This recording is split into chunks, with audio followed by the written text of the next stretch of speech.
주님의 은혜가 여러분의 그 삶 가운데 가득하시기를 간절히 바랍니다. 간절히 바란다고요? 네. 아직 잘 안 맞아요, 우리 그렇죠? 그 동네 골목에서 축구나 술래잡기 같은 거 해보신 적 있으시죠? 다 나이가 드셔서 그런 겁니다. 요즘 친구들은 절대 그런 일이 없을 겁니다. 아마 뭐 아파트 주차장에서 야구를 한다고? 축구를 한다고요? 저희 때는 뭐 탁구공 가지고 야구도 했는데 그게 가능할까요? 요즘에 불가능하잖아요.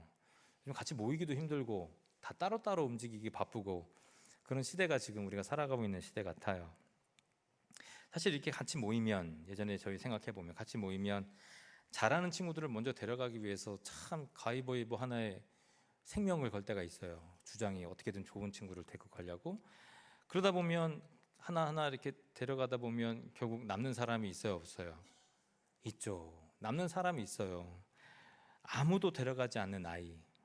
저는 아닙니다만 분명히 그런 사람이 있었어요. 그는 우리를 아주 뭐랄까 우러러 보듯이 자기를 좀 선택해 달라는 그 이글이글한 눈빛을 보는 것이 때로는 즐겁기도 하고 또 책임감도 느끼고 그랬거든요. 뭐라고 불렀냐 그 친구들을? 깍두기라고 불렀어요. 깍두기.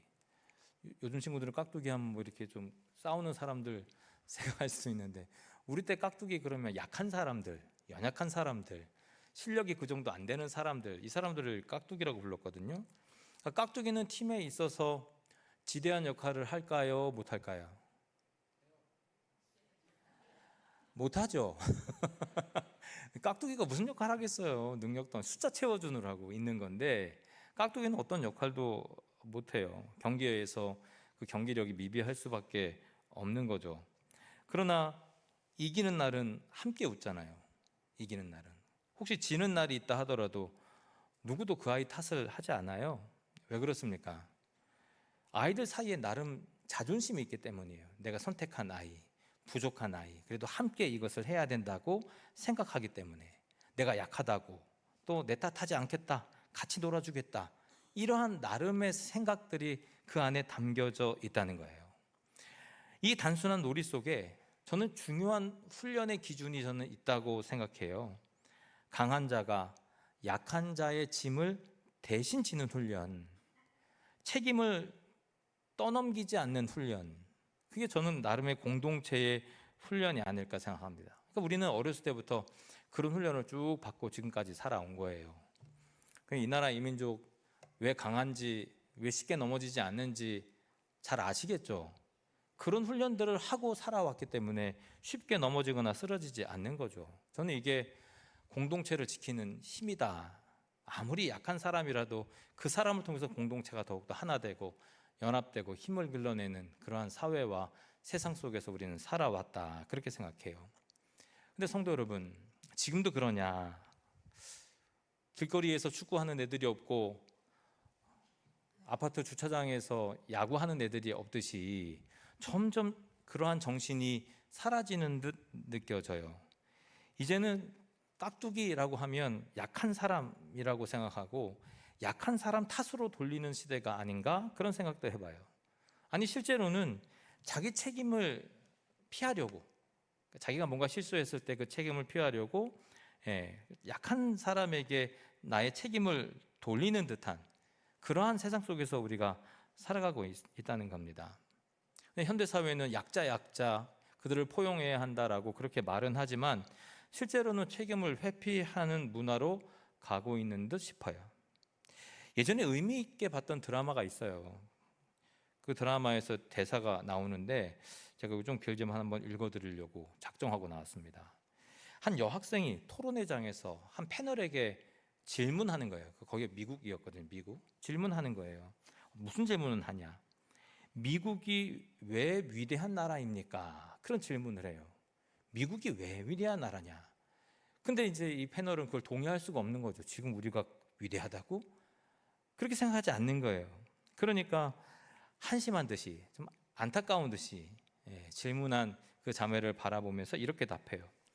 미국이 가장 위대한 나라라는 증거는 전혀 없습니다. 우리는 문해율이 7위이고 수학 27위, 과학 22위, 평균 수명 49위, 영아 사망률 178위, 가구 중위소득 3위, 노동인구 4위, 수출 4위입니다. 위대하다는 증거는 찾을 수가 없습니다. 근데 오직 세 가지 분야에서 1위를 하고 있는데, 첫 번째가 뭐냐면 인구 대비 수감자 수, 죄수들의 숫자가 1위이고, 천사가 실제 한다고 믿는 성인의 수, 미국이 1등이랍니다. 그리고 마지막은 국방비 지출, 이것은 우방국 한 몇 개국 다 합친 것보다 많다니까 어마어마한 숫자로 이 전쟁을 준비하는데 사용하는 것이죠. 그러니까 그런 얘기하면서 이런 질문하는 것이 사실 당신의 탓은 아닌데 우리가 과연 왜 위대하다는 건지 나는 도무지 이해할 수가 없습니다. 그렇게 답을 해요.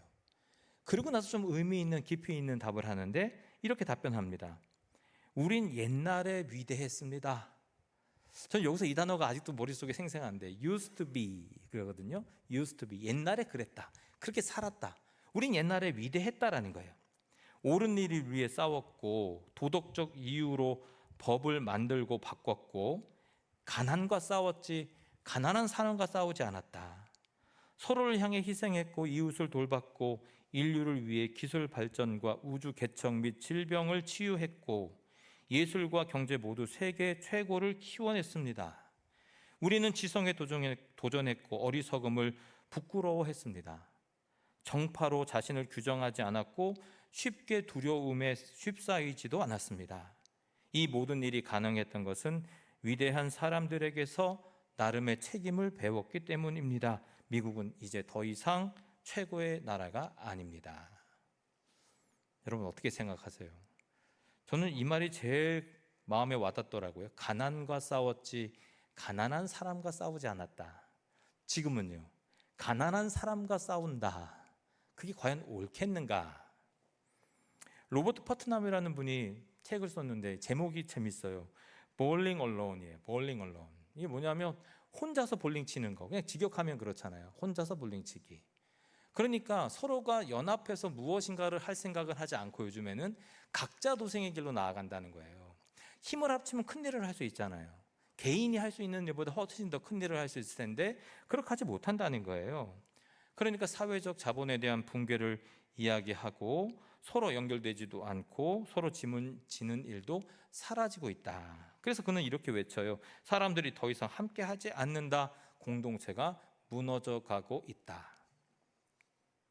성도 여러분, 분명 우리는 승리는 함께 나누고 패배의 책임을 묻지 않는다 하는 그 선한 규칙, 나름 거기에 익숙하게 살아왔어요. 힘든 자들, 어려운 자들을 도우며 그렇게 살아왔다 이 말입니다. 근데 교회도 예외가 아니잖아요. 사도 바울은 고린도전서 12장 22절 말씀에 이렇게 말씀해요. 그뿐 아니라 더 약하게 보이는 몸의 지체가 도리어 요긴하다. 잘 사용되고 있다. 저 사람을 케어하고 돌보는 것만으로 공동체가 하나 되고 더욱더 강건해지고 있다. 사도 바울은 그렇게 평가하거든요. 사실 사도 바울은요, 구약의 율법에 통달한 인물이에요. 근데 구약의 율법을 바라보면 여러분 약빈자 보호법 이거 들어보셨는지 모르겠지만 그 법이 출애굽기, 레위기 여기에 가득가득하거든요. 어려운 사람을 돌봐야 된다 이 말이에요. 나그네들, 과부, 고아, 규칙이 그랬어요. 하나님의 말씀에 율법에 그랬다는 거예요. 뭐 예를 들면 출애굽기 22장 21절 이하를 보면 나그네와 고아와 과부를 해롭게 하지 말아라. 신명기서 24장 19절 이하에 보면 밭에 남은 이삭을 어려운 사람들에게 돌려줘라. 소위 네 귀퉁이법이라고 해서 귀퉁이 4개는 남겨두란 말이에요. 왜요? 어려운 사람들이 밤에 그거를 가져가라고. 거기 혜택을 본 여인이 하나 있는데 그 바로 룻이거든요. 룻. 그러니까 그러한 약빈자 보호에 대한 내용. 직설적으로 이렇게도 말해요. 시편 41편 1절에 보니까 가난한 자를 돌아보는 자는 복이 있다.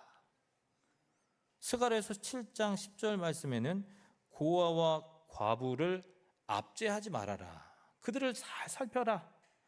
예수님께서도 가난한 자에게 복이 있다. 누가복음에서 그렇게 말씀하시잖아요. 여러분 잘 알고 있는 희년 50년의 법도 50년이 되면 다 우리가 취했던 것을 다 돌려주라. 예전의 주인에게도 돌려줘라. 그게 평등한 것이다. 그게 하나님의 나라다. 그렇게 성경은, 또 율법은 저들에게 가르쳐주고 있다 이 말입니다. 강한 자는 약한 자를 돌봐주는 거, 보호해주는 거, 여러분 공동체는 그렇게 형성되었던 거예요. 우리도 마찬가지이죠. 그러나 오늘날 어떻습니까? 이 규칙이 무너진 시대에 저와 여러분이 살아가는 듯 보여요. 누군가 앞장서서 책임지기를 기다리기만 하고 정작 자신은 뒷짐지고 서 있어요. 어려울 때는 보이지 않아요. 힘든 일이 있을 때는 나타나지 않아요. 아무 말도 하지 않아요. 하지만 승리할 때는, 잘 될 때는 생생낸 또 그렇게 나타나는 사람들이 있다는 말이에요. 근데 성경은요, 이런 무책임한 태도, 그거를 신랄하게 비판하고 있다는 사실을 여러분 꼭 기억하실 수 있기를 바랍니다. 오늘 본문을 보면 창세기 44장 33절, 44장 33절에 이런 구절이 있었구나. 아마 우리는 그렇게 생각할 거예요. 아마 한 번도 읽어보지 못했고 특별히 조명하지 못했던 말씀일 수 있어요. 근데 이 말씀은요, 너무 중요한 가르침을 우리에게 알려줘요. 요셉과 그 형제들 제외하는 장면이 등장하거든요. 사실 요셉과 그 형제들이 어떤 모습이었는지 아마 선언적으로 지식을 갖고 있는 분도 있을 거예요. 왜냐하면 형제들이 요셉을 팔아버렸거든. 이방인의 종으로. 차마 죽이지는 못하고. 그런 관계니까 이들이 만났을 때 사실 어떻게 했어요? 하나됨? 연합됨? 일치됨? 나 같으면 절대로 그런 일은 발생하지 않으리라. 여러분 같으면 어떻겠어요? 그럼에도 불구하고 자기 왼수 같은 분들을 정말 사랑으로 감싸줄 수 있겠어요? 근데 그 역사가 성경에는 나타났다는 말이에요. 요셉을 질투한 그 형들이 요셉을 팔았던 역사. 근데 그럼에도 불구하고 요셉이 우여곡절 끝에 어떻게 돼요? 애굽의 총리까지 올라가요. 야, 그 대단하죠. 이게 하나님이 하시는 일이잖아요. 근데 그 당시에 기근이 있어서 어떻습니까? 주변 나라가 다 먹을 것이 없었을 때 이 아브라함의 자손들도 마찬가지의 어려움에 빠지게 되는 거죠. 그래서 음식을 구하려고 애굽으로 찾아오게 되는 거예요. 그리고 누굴 만납니까? 요셉을 만나는 거죠. 야, 이게 무슨 운명의 장난이냐. 나 같으면 이야 네, 음식 안 줘. 나 죽었어. 충분히 그럴 수 있잖아요. 너 예전에 나 어떻게 했어? 너 눈초리 봐라. 너 눈 똑바로 안 떠? 앉았다 일어나, 이렇다 앉았다, 뭐 이런 거 할 거 아닙니까? 애굽의 총리라니까. 우린 몰라. 애굽의 총리가 뭐게 대단한 건지 우린 몰라. 애굽의 총리예요. 그러니까 왕 다음으로 위대한 사람이에요. 그러니까 그 말을 들을 수밖에 없잖아요. 근데요, 그 상황 속에서 요셉은 그들을 사랑해요. 그리고 그들을 용서한다 이 말이에요. 그런데 그냥 용서할 수가 없으니까 시험을 해요. 무슨 시험이냐? 그 동생, 막내 동생, 자기 동생이죠. 그 동생 베냐민을 인질로 붙잡고 있겠다. 왜냐하면 그가 살아있는지를 내가 확인하려고 그런 시험 문제를 던지는 거거든요. 그런데 그때 유다가 나서는 거예요. 그 형제 중에 단 한 사람, 유다.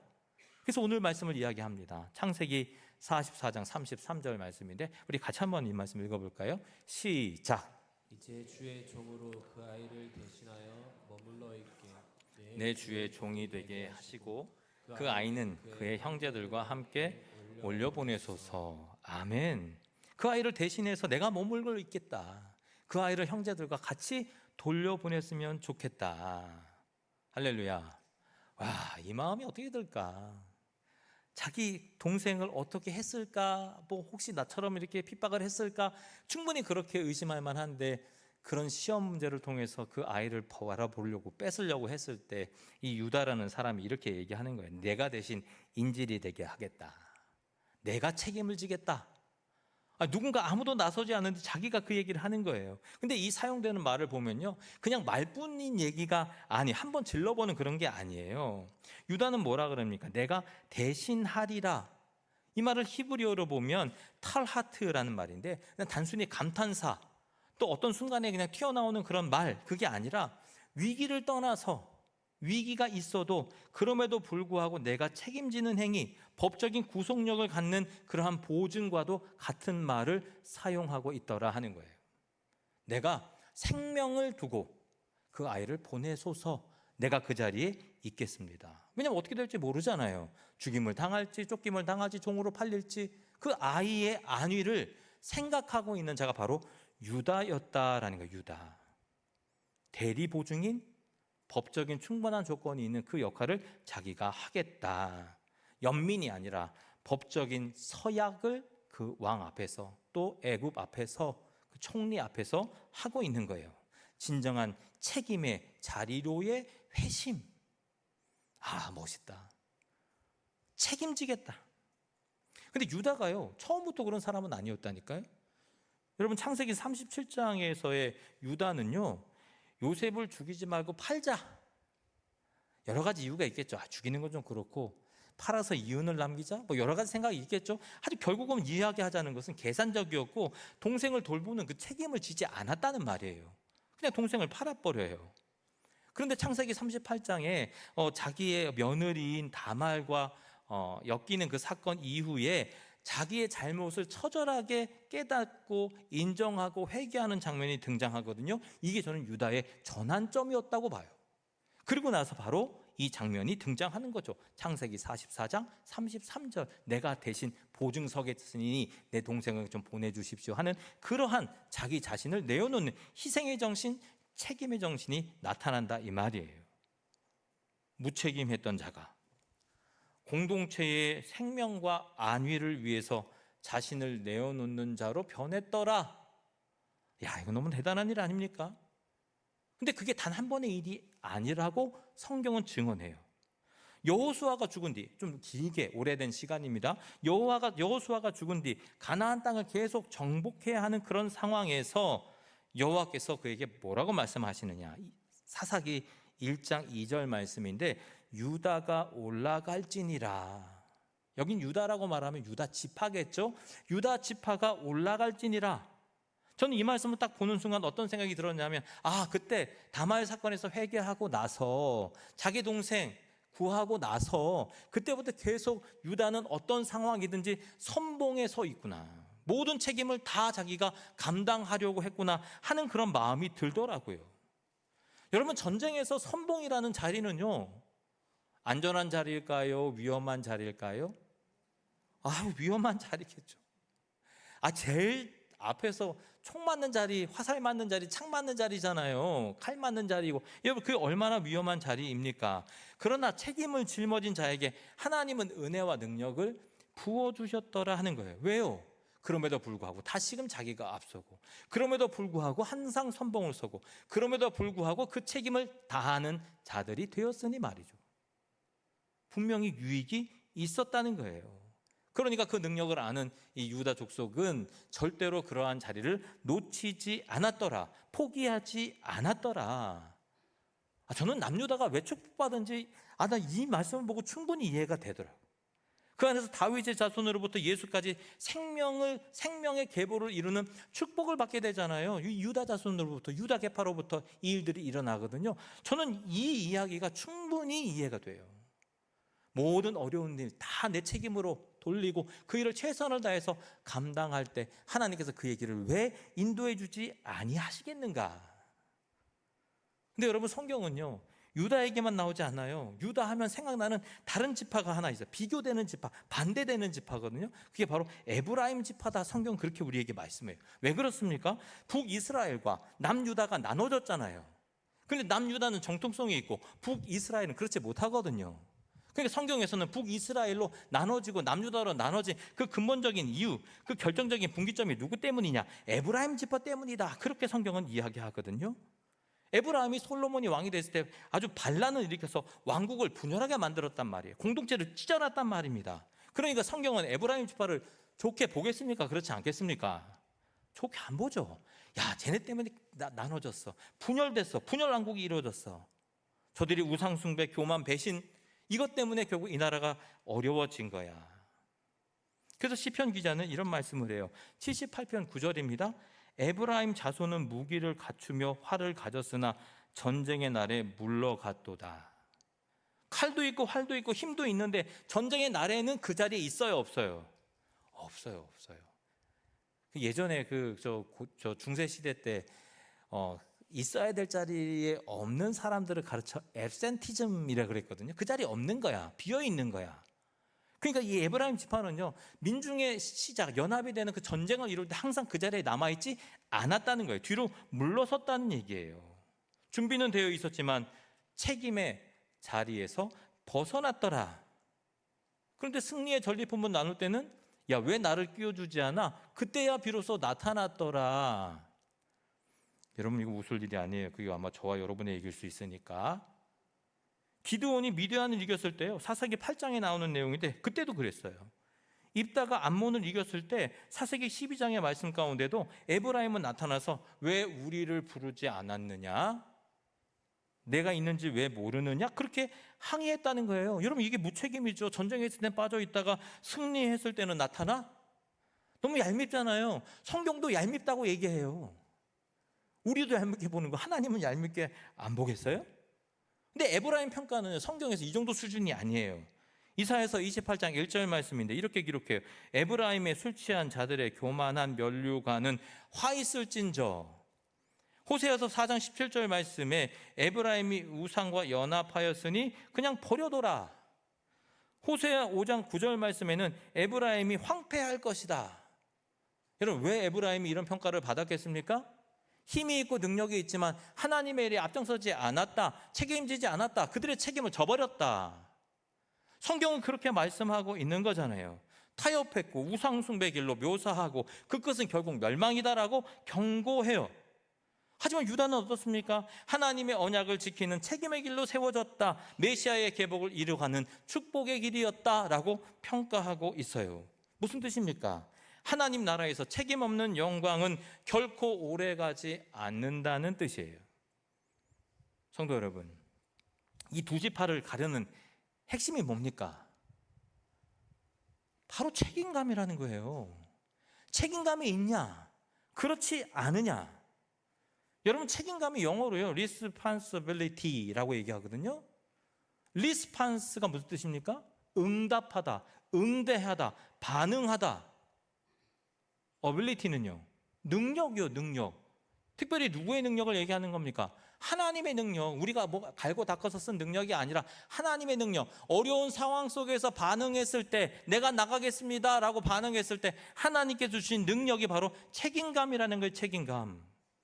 그러니까 야곱은 유다 자손을 축복하면서 나중에 이렇게 말합니다. 창세기 49장 8절 말씀인데, 유다야, 너는 내 형제의 찬송이 될지라. 내 손이 내 원수의 목을 잡을 것이요 내 아버지의 아들들이 내 앞에 절하리로다. 너는 정말 위대한 자가 될 거야. 하나님의 뜻을 이어가는 족속이 될 거야. 여러분, 다른 지파보다 유다의 지파 가운데 훨씬 더 많은 축복을 해줘요. 창세기 49장에는 그 정도로 하나님이 보시기에는 합당한 자들이었던 거예요. 책임을 짊어진 자가 공동체의 중심이 되게 하리라. 이게 바로 하나님의 원리이거든요. 책임을 진다는 건 뭡니까? 무거운 짐을 지는 거죠. 그 짐은요, 대부분이 지고 싶지 않은 짐일 거예요. 그러나 하나님은 그 짐을 달게 지는 자에게 하나님의 은혜와 축복과 권위를 허락해 주겠다 약속하세요. 성도 여러분, 이 원리가 예수 그리스도 안에서 완전하게 성취되었습니다. 할렐루야. 우리의 죄를 지고 예수 그리스도께서 이 땅에 오셔서 그 책임을 충분히 감당하시고 우리의 죄를 사해 주셨어요. 다른 데로 가고자, 그 짐을 피하고자 그런 생각하지 않으셨어요. 하나님의 부르심의 그 자리에서 최선을 다해 그 짐을 지었다, 책임감을 가졌다라는 거예요. 빌립보서 2장 6절에서 8절은 그래서 이렇게 기록합니다. 그는 근본 하나님의 본체시나 하나님과 동등됨을 취할 것으로 여기지 아니하시고 오히려 자기를 비워 종의 형체를 가지사 사람들과 같이 계셨고 사람의 모양으로 나타나서 자기를 낮추시고 죽기까지 복종하셨으니 곧 십자가에서 죽으심이라. 그는 죄가 없었지만 우리의 죄의 책임을 끝까지 지셨다는 거예요. 이사야서 53장 6절 말씀에 그래서 이렇게 말합니다. 우리는 다 양 같아서 그릇 행하여 각기 제 길로 갔거늘 여호와께서는 우리 모두의 죄악을 그에게 담당시키셨도다. 책임을 다 하셨도다. 우리의 죄의 결과 우리 스스로는 절대 질 수 없었던 거죠. 피할 수밖에 없었던 것이지만 그런 우리를 위해 예수님은 승리의 기쁨을 우리에게도 나눠주셨고 심판의 무게를 친히 짊어지셨다. 이것이 바로 책임의 완성이다. 율법의 완성이다. 그것이 바로 우리에게는 복음이다 하는 거예요. 여러분 기억하셔야 돼요. 우리는 누구다? 예수 그리스도를 믿는 믿음의 자들이에요. 신앙인들이에요. 그 성도의 책임도 그 믿음에서부터 시작된다는 사실을 기억해야 돼요. 주님께서 허락하시리라, 되시리라, 이루시리라, 감당하게 하시리라, 주님께서 만드시리라. 이 일에 책임이 있어야, 믿음이 있어야 우리는 책임의 자리에서 벗어나지 않는 거예요. 그거 없으면요, 맨날 도망가요, 비판해요, 저주해요, 남 탓합니다. 믿음이 있어야만 책임지는 자리에 서 있을 수 있어요. 즉 믿음은 하나님이 하신다 하는 그 확신 위에 내가 서겠다 하는 결단을 세우게 되는 것, 그게 바로 믿음이라는 거예요. 여러분 그런 믿음이 여러분에게 있으십니까? 히브리서 11장 믿음의 사람들을 쭉 얘기하면서 책임 있는 행동을 하는 자다라고 얘기해요. 노아는요 홍수를 알고 100년 동안 배를 지어요. 아브라함은요 믿음으로 약속의 땅으로 나아가요. 믿음으로 자기 아들을 바쳐요. 모세는요 애굽의 그 화려함을 다 버리고 애굽으로 나아가요. 그 고통과 어려운 광야에서의 40년의 생활을 버텨나간다는 말이에요. 그 믿음은요 감정적인 것이 아니에요. 위험과 손해를 감수한 책임의 선택이었다.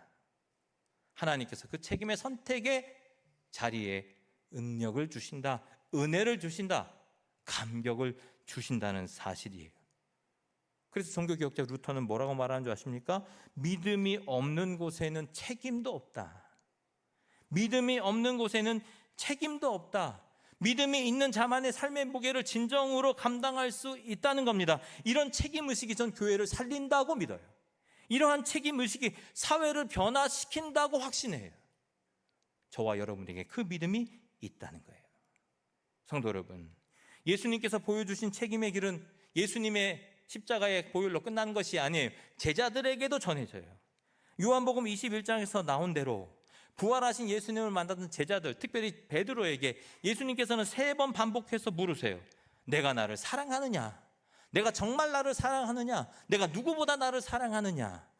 그러고 나서 이렇게 말씀하세요. 내 양을 먹이라. 내 양을 치라. 그 책임을 다하라. 사랑과 책임은 절대 분리되지 않습니다. 사랑한다면 그 공동체의 짐을 함께 져나가는 거예요. 그것이 바로 하나님의 믿음의 식구들이라는 사실을 여러분 기억해야 돼요. 오늘 우리는 어떤 제자입니까? 승리의 기쁨만 나누고 실패의 짐을 남에게 미루는 에브라임 같은 모양입니까? 아니면 실패와 부담이 몰릴 때 오히려 그 자리는 내가 지키겠다 나선 유다적 신앙인입니까? 책임 없는 영광은 하나님 나라에서 결코 오래가지 않습니다. 책임을 피하는 순간 신앙은 자기중심적인 욕망으로 변질될 수밖에 없어요. 그 결과는 심판이에요. 그러나 믿음에서 비롯된 책임은요 공동체를 살리고 하나님 나라를 세웁니다. 여러분 이 사실을 믿음으로 고백하시기를 바랍니다. 성도 여러분, 책임은 무거워요. 게다가 십자가 예수 그리스도를 믿는 책임이잖아요. 힘들다, 어렵다, 어떻게 내가 그 길을 지어 나갈 수 있느냐, 이건 나한테 하시는 말씀 아니냐. 하지만 그 안에 영광의 멍에가 있어요. 그 멍에를 먼저 지키신 분이 예수님이잖아요. 그 믿음이 있다면 여러분 그렇게 살아가시기를 바랍니다. 하나님께서 우리에게 은혜를 허락해 주실 거예요. 믿음을 주실 거예요. 능력을 주실 거예요. 그분을 따라 책임질 길을 열어주실 뿐만 아니라 그 책임에 합당한 힘과 능력을 우리에게 허락해 주실 줄을 믿습니다. 그 믿음이 우리의 삶을 세우는 거예요. 그 믿음이 우리 공동체를 세우는 거예요. 그 믿음이 우리 가정을 세우는 거예요. 승리는 나누되 책임은 떠넘지 않는 저와 여러분 다 되시기를 간절히 바랍니다. 기도하겠습니다.